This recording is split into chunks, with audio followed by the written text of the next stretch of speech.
Hi, today I want to talk about how to transition from painting in oils to painting in acrylic.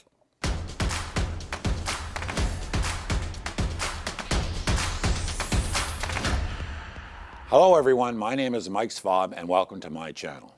I've been an artist and a teacher for over 30 years and I've decided to start this channel to help you become a better artist.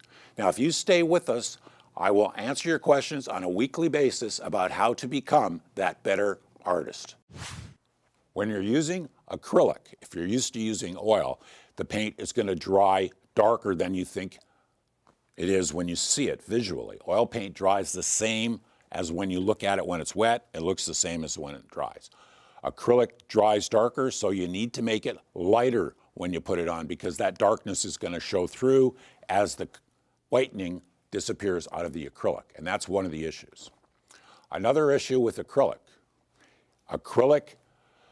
dries very quickly compared to oil paint. Oil paint, if you don't use drying agents, can take months to dry. Acrylic paint, depending upon where you live and the conditions, can dry in a matter of minutes to maybe half an hour or something like that, where it's too dry to work, so you can't work it.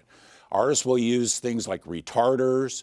I use a humidifier in my studio to raise the humidity level. That will allow the paint to dry slower, so I have more time to paint soft edges. That's what I'm worried about. How long do I have before the edges start to dry?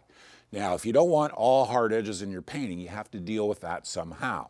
So one of the things I'll do is use retarder. One of the things I'll do is use a humidifier. One of the things I'll do is sometimes switch mediums. I'll switch to oil paint if I want to have soft edges. But you're going to have to learn to deal with that as an acrylic painter.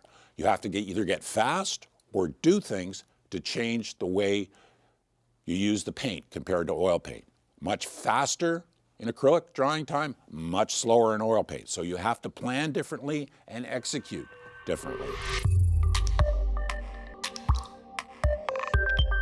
I hope you found this information useful. Now, I have a handout called How to Fix Your Painting, and you can get it by clicking on the link below. Thank you for watching.